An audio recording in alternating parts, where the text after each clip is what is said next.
We were receiving feedback from the market that the messaging that we had was not landing. I partnered with my ADP of digital. He developed a phenomenal AI agent that essentially would assess messaging and it would grade the work that you had done. We had enthusiastic buy-in from sales, enthusiastic buy-in from product, and then product marketing. That accelerated the go-to-market for the messaging. It accelerated sales enablement, and it really was able to provide product with feedback from the field live. Welcome to LaunchPod, the show from LogRocket where we sit down with top product and digital leaders. Today, we're talking with Lanie Schenkelberg, former product manager and VP of product marketing at Inovalon. In this episode, we'll discuss the 4 essential elements of compelling product storytelling, how to spot weak messaging, and what strong positioning really looks like, and how Lanie's team led a storytelling overhaul that contributed to Inovalon's growth. So, here's our conversation with Lanie Schenkelberg.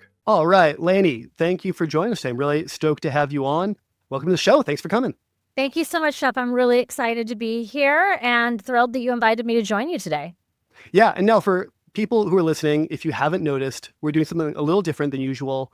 Typically, this is a show where we interview product leaders to talk about how they've delivered great product, what they've learned over the years, and how others can learn from that.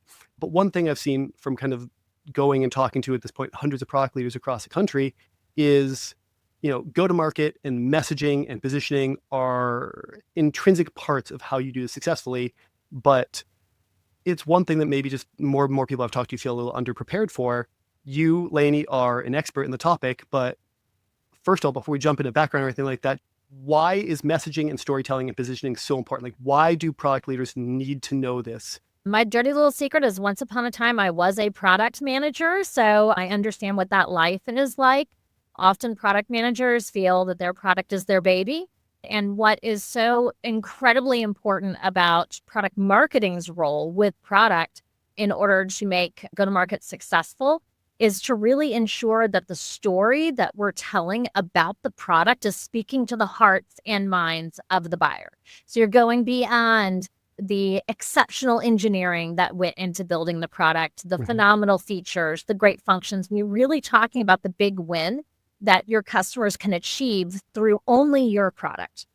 Right. You can have a great product and it is not, sadly, this is not the movies and it is not if you build it, they will come. Mm-hmm. At the same time, the best distribution and storytelling in the world is not going to get you past a lack of product market fit. But when those two things come together is when magic happens. So before we jump in though, you have a background in product, you ended up in product marketing. How did you cross to the dark side and come over to marketing? So it's a fun story. I was at a startup. I was at a healthcare technology startup and joined pretty early on. And so had an opportunity to really be a sponge.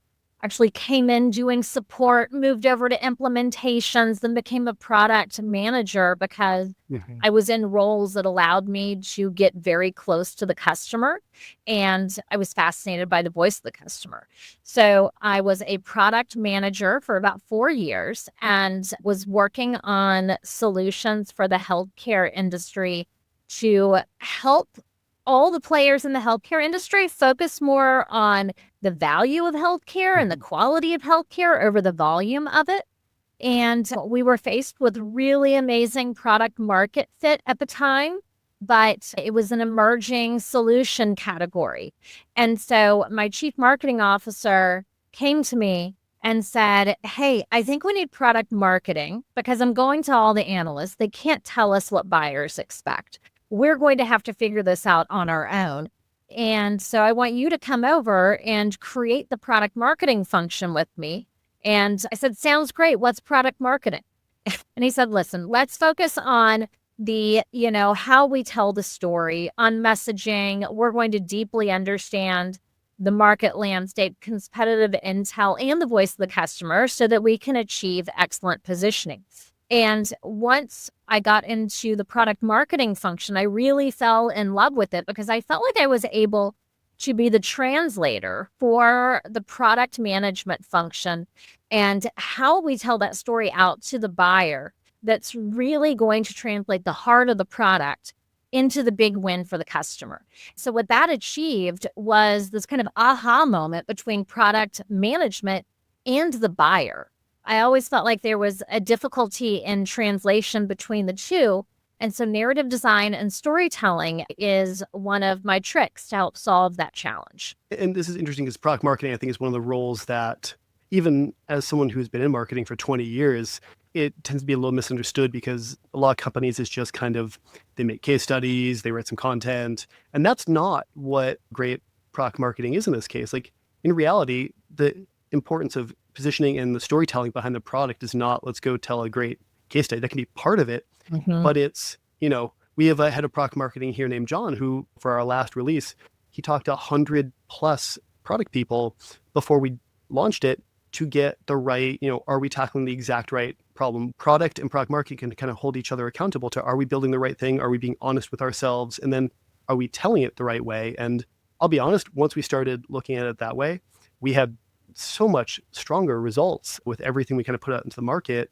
Maybe let's go through this. What are those kind of big ladder points we need to hit? I think the first one is, understand the big win, but what does that mean? Exactly. So your head of product marketing is doing exactly what I recommend that all product marketers do.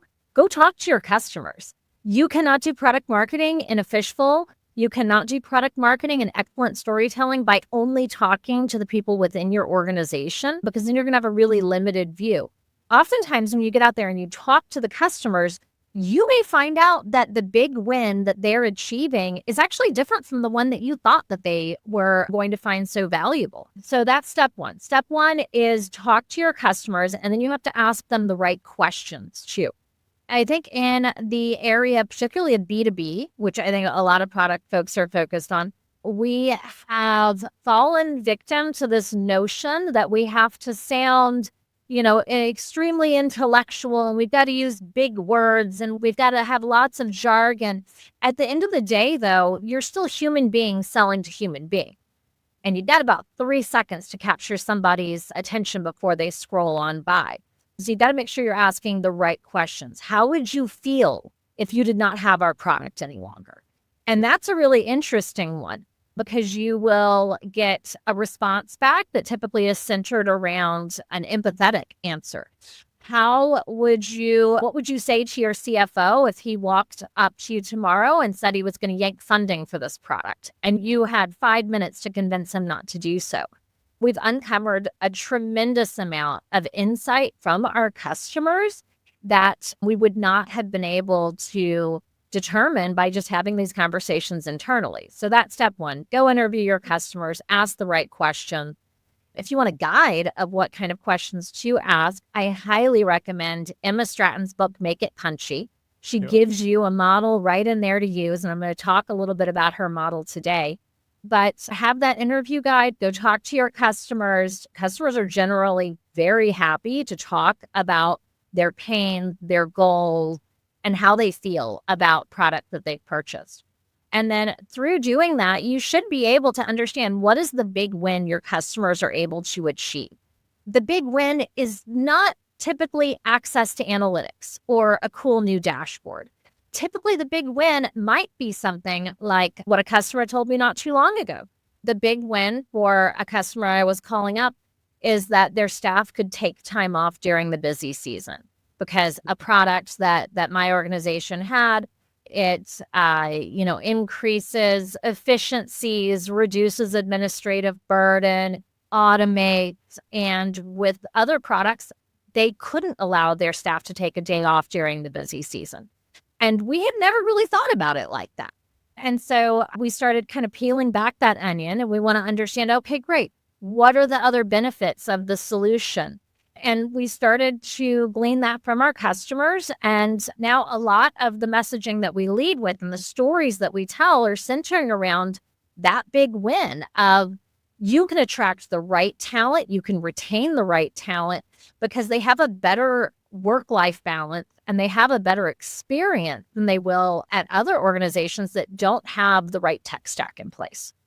It's incredible, because it's interesting, because what you just talked about, you don't need to build something different. It's literally talking about it in a slightly different way, right? You're not saying, go back to the product team, go back to engineering, and, we actually need to do this, not that. We actually recently ran into a very similar situation. Just to illustrate, we launched kind of the next generation of our AI layer at LogRocket. We basically do session replay and analytics, and the big problem has always been that it's really hard to find the signal in session replay. So about 18 months ago, we launched, an AI agent that watches the sessions for you and surfaces the really important things you need to watch, like not just what session, but where do you need to watch it? Why is it business impactful?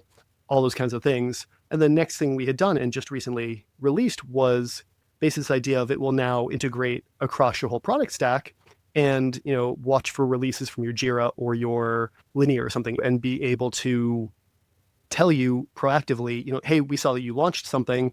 From the ticket, we can see, what the goals were and how it's doing. And here's issues that have, risen because of that. And we thought a lot of this was, learn about problems quickly, automated insights and stuff like that. And the number one thing people brought up was, God, I hate spending so much time digging through 12 different tools, trying to find the entire picture of what's going on.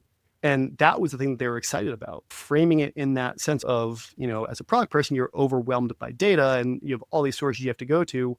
Wouldn't it be nice if you didn't have to dig through all that to find the answers? That was what they cared about. Yeah. And oftentimes product managers are knocking on that door of what is the customer's big win. They're not too far off from it, but you really have to talk to the customer to understand how they would frame it up. Because at the end of the day, you can often be intending to communicate about value and about outcomes. But if you are speaking your internal corporate language and not speaking the customer's language, it's not going to connect with them. So Right. I have, even through customer interviews, I will sometimes verbatim write down exactly how a customer described the big win to me and see, can I use that language? Because that is what will resonate, and you have such little time to capture attention and make something resonate, particularly if you are, leveraging messaging in a lead gen ad. I'll be honest, this is one area we found AI to be incredibly powerful too, because we can record these customer conversations, feed a bunch of transcripts in, and it kind of helps us find those very nuanced things, like you said. And the output is just so real to what they actually said that, it hits a lot better than, we're the leading provider of getting rid of your Frankenstack, some kind of BS like that. So number one, understand the big win and really, intrinsically understand what that is for your customer, not what you think it is, but what it really is. Where do we go from there? So once you understand the big win, then how do you frame that up in a story? So I love to use the hero story format, right? We all read some hero story in school, whether it was Beowulf or something else. So the format of the story resonates with just about anybody who can encounter it. And storytelling can emerge through a pitch deck. It can emerge through your website. It's also incredibly helpful as a marketer if I need to bring a freelancer in to give them the hero's story to help onboard them. So there are lots of different uses. What is key, though, is positioning the customer as the hero. I know it's tough once, especially for product managers, once you have built this amazing product, you feel like your product is the hero, but it's not. The customer is the hero. The villain is whatever their challenge is or the thorn in their side, but the product is the secret weapon or the sidekick, depending on how you want to frame it up. So you want to tell a story about how the customer was able to confront the villain, this big challenge, defeat the villain by utilizing the, secret weapon in their side pocket, which was your product. And that way you're lifting up the customer. You're showing the customer what is possible with your tool that hopefully is not possible with any other tool or product out in the market. And then you're showing them what they can achieve. And by framing it up where the customer is the hero, you can leverage that into, pitch decks for sales, into sales enablement stories, talk tracks, videos, any type of asset you could think of for marketing as well. And I think that's an important thing to remember is, those are engaging stories for a reason. If you can apply that kind of same arc to how someone's going to feel about using your product, that's a really powerful thing. Before we go on, I do just want to do one thing real quick. And that is, if you're listening to this and you're enjoying hearing Lanie go through all this and learning how to tell a story about your product better, do me a quick favor. If you're on YouTube, subscribe. If you're on Apple Podcast or if you're on Spotify, subscribe to the podcast, it really gives signals to those tools that this is something you enjoy, and it helps us get heard by more people. It helps get the word out about the show. If you can leave a review, please, that all really helps us bring more of this kind of product insight to you. Lanie, I think we're ready to talk about the next piece here. And that's, understanding the excellent positioning and differentiation, if I'm not mistaken. Yeah, so none of this works unless you have really exceptional positioning. I'll give another book recommendation. If you want to read a really great book about positioning, pick up April Dunford's obviously awesome book on positioning. I think it's the Bible on positioning. It's excellent. And the way she defines positioning, which I agree with, is it describes how your product is a leader at delivering something that a well-defined set of customers cares a lot about. And she has a model for doing that. It really helps to contextualize your product in the market, but it lays the groundwork to be able to design narratives that are going to position the customer as the hero. If you don't have a really well-defined positioning that defines you as a leader and describes what your product does uniquely to deliver that win to customers, then the rest of your go-to-market does not matter. It will not succeed. You're going to end up just being part of the noise out into the market. So oftentimes, when we're going through narrative design, we're creating messaging bank. If we're really struggling, it comes back to, do we need to go and take another look at the positioning? Do we need to take another look at the competitive landscape and what is important to customers and to users, and understand, is our positioning solid? And the way that you should go about validating that is, one, with your customers, and then also looking at others that are well informed on the voice of the customer as well, such as key analysts that are in your industry, or general analysts like Gartner, IDC, Forrester, Frost & Sullivan. They're hearing the voice of the customer from a variety of customers you may not have access to, so you can always utilize that as well. But you want to validate that your positioning is in good shape. Anything else in your go-to-market further downstream is not going to be as successful as it would be otherwise. Yeah. And this is one of those things that's going to sound really familiar to product people, because that's something you're doing early on. It's like, what are you building actually? Why are you building it? And how are you different? What is your reason to be as a product? And how are you doubling down on the things that have worked? If you're not thinking about this well before you're going into this process, you might find yourself a ways off of the promised land if you're not careful. If you don't have the right foundation, good luck to you. Exactly. If everything further downstream seems unnecessarily difficult, go back to your positioning. Yeah, double exactly. check. And now I've always liked this piece, because to me, this has been one that I think I learned over time, but now is really obvious. But you realize that's not true for everyone, is that in reality, back to, right, like, the product isn't the hero. It's the sword, or it's the tool, or it's the maybe, assistant or sidekick. But what that means in practice, and you put this really well, is you got to focus on value, not telling people what you are, but what is it going to mean to them? Tell people how you're going to make them feel, or what's going to result from this. Like, where are they going to be? What does success look like when they're done, using it, being lucky enough to use your tool? You want to paint a picture of how life could be better for your customers. And you'd be surprised once you talk to customers, again, they may come up with, a big win or how their life has improved that's different than what you were thinking about internally. But everyone wants to be the main character in their story. So positioning them as the hero puts them as that main character. And then having a deep understanding of exactly what the big win is, what is making their lives better, is going to be able to help you paint a better story around outcomes or value that we all are striving to get toward. But it can be really difficult if you're not talking to the right folks. Yeah, exactly. You want to make sure you are putting in the perspective of why are they going to care. And this seems kind of similar to, like, understand the big win and maybe some of that stuff we talked about at the beginning. But it's a good process to go through, as you're kind of getting closer and kind of finishing up some of the documentation here, is, are you staying true to that? Like, are you staying true to the customer, but at the same time, are you making them the hero? And are you focusing on why they're going to be happy or better off with this, not why your tool was important? Exactly. So my 3 key tips for narrative design, storytelling, messaging. One is stay customer obsessed. And that will also help with cross-functional stakeholder alignment. If you end up in a disagreement in a room, with your product partners, your sales partners, your marketing partners. If you come back to what the customer said, that kind of trumps all. Number two is focusing on the big win your customer can achieve, so the value.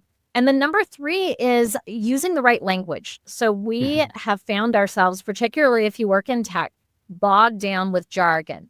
And if you go out there and you look at how a lot of tech organizations, product-led organizations are messaging for their products, you're going to see a lot of buzzwords, transforms, efficiencies for revenue cycle. Well, what does that mean? If, you don't want to make your audience translate it and try to decipher what you mean. So the third trick is create a jargon blacklist and a swap list, and understand at the end of the day, you're a human being speaking to human beings. Speaking plainly then can become your differentiator.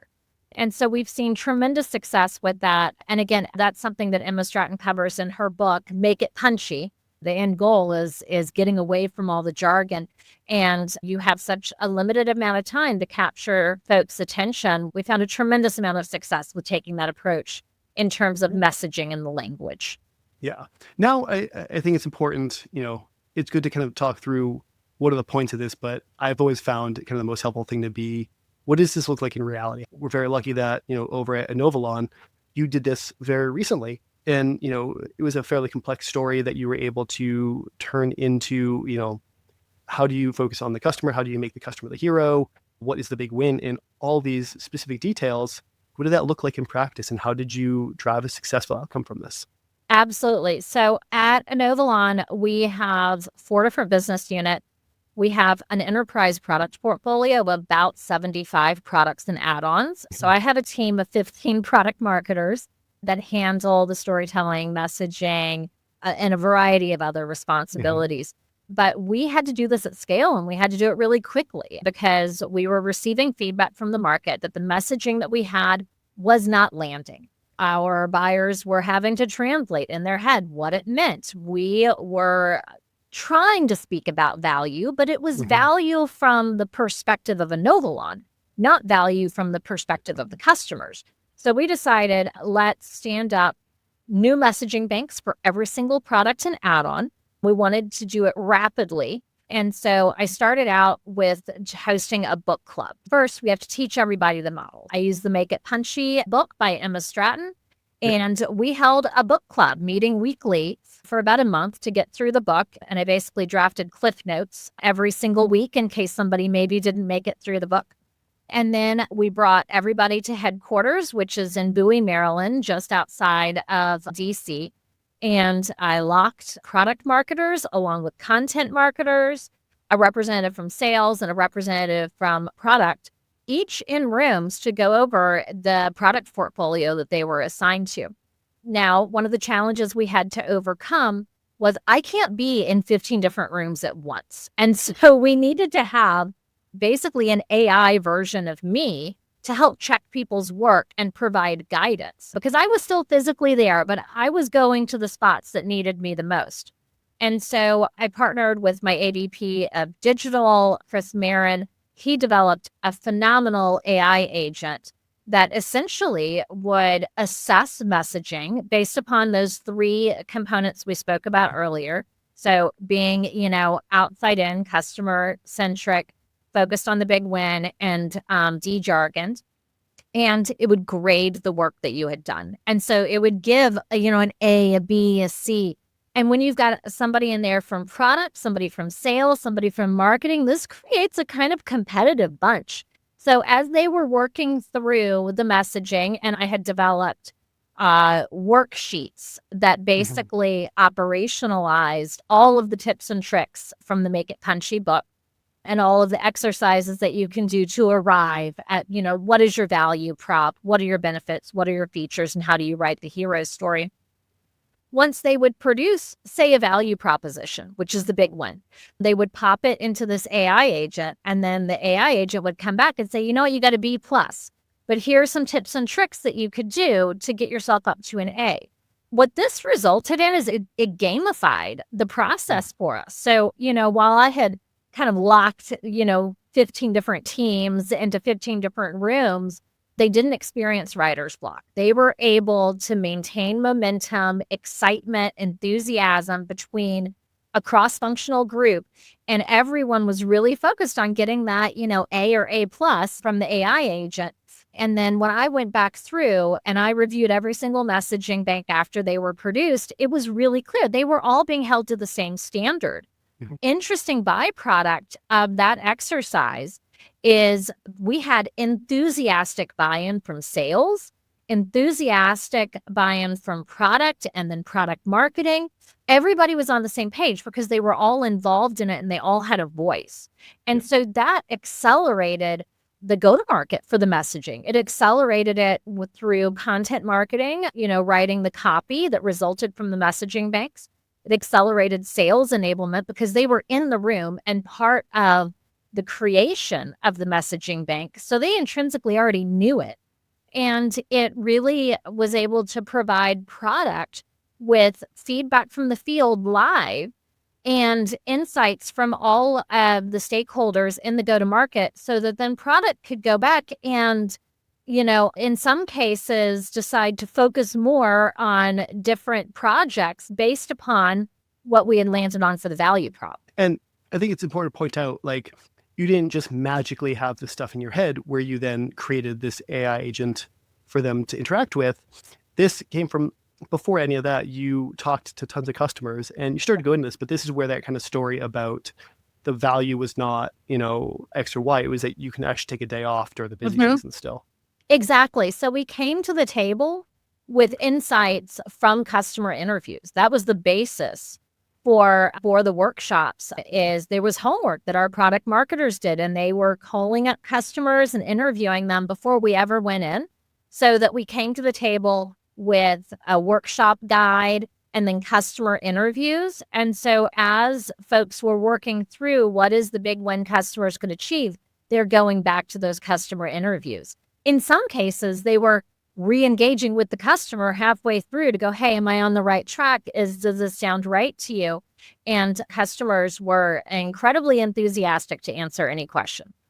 I think that's something that people often miss. Is it's amazing to me how people are very happy to give you their feedback and to explain to you their point of view. And they want to feel involved if you are respectful of time and make it useful for them. Being willing to do the iterative cycles with customers, but also prospects in the market, that really helped hone that. And people should look at that not as time wasted, but that is, talk to the market about your value and what you bring and why it's important. That's the most valuable time you can possibly spend as a product person or as a marketer. Absolutely. I think that there is sometimes a misconception that customers feel like may not want to participate in those interviews and may not want to share how they're feeling. And certainly there are probably some folks out there that are too busy, they're introvert, maybe they don't want to hop on a call. But overwhelmingly, the customers that my team has reached out to, they have been enthusiastic about getting on a call, answering questions. And the closer product marketers and then product managers can get to the customer, the more honest they're going to be with you. And then also, you're right, having that iterative relationship where you can go back and say, I heard you, this is what I produced. Now, what do you think? You're not only able to make better progress on your messaging, your storytelling, the value props, but then you're building really solid, high trust relationships with your customers. And they're more likely to come back to you and say, hey, I am willing to do that customer testimonial. I will get on, say, a podcast with you, because they feel heard. Well, it's interesting. I think everyone knows Wiz, the security startup that was one of the fastest growing, companies ever.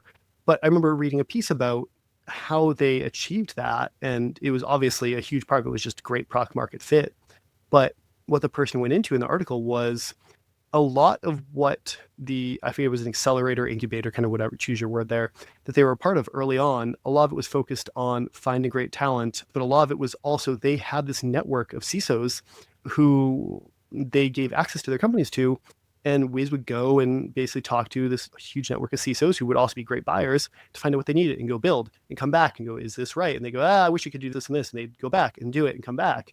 And by the time they launched, they had, 100 CISOs who were just chomping at the bit to buy their product. It was exactly what they said they needed, But beyond that, because they had been part of that feedback process iteratively, they felt bought in. They felt, like they were part of the success, and they didn't just buy it. They told their peers. It became this very like word of mouth thing that you cannot manufacture fake. You have to actually go do the work to do it.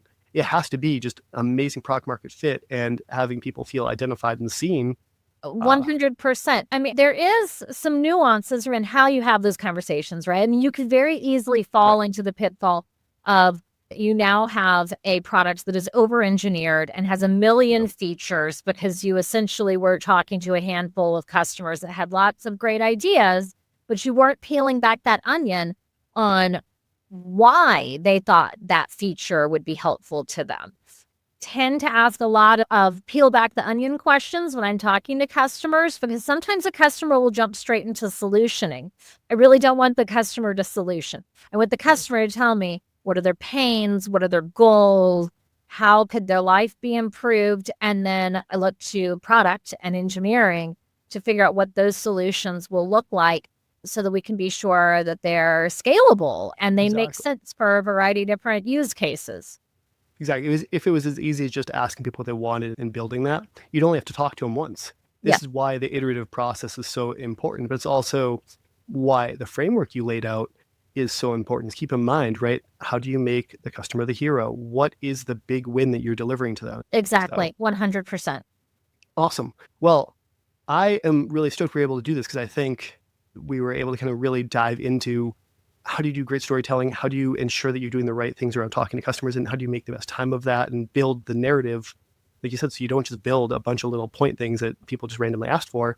And then, I love being able to go through the case study at Inovalon and really seeing what does that mean in reality? How did you do it?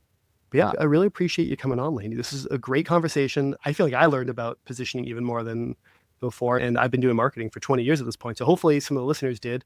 If people want to reach out, ask more questions, find out more about, positioning or storytelling, I think we connect on LinkedIn. Is that kind of the best place for that? Absolutely. Yeah. Hit me up on LinkedIn. I am happy to share resources. I have an entire workshop guide and kind of crash course in how you do all of this. And so I'm more than happy to share that. One of the reasons why I love product marketing is I feel like you learn something new every day. You never really know everything. So I'm happy to share the knowledge to fellow product marketers, product managers, anybody who is trying to raise the bar on storytelling. Nice. Thank you, everyone, for listening. If you like this kind of information, if you want to hear more of it, if you're on YouTube, subscribe. If you're on Spotify, Apple, or any of those things, please follow the podcast. Write us a review, all that kind of stuff. It really goes a long way to getting the word out and helping us continue to make this kind of content for y'all. But Lanie, again, thank you so much for coming on. This is a blast. Let's stay in touch and hopefully we can talk again soon. Thank you so much, Jeff. It's been a real pleasure. Same. Thank you.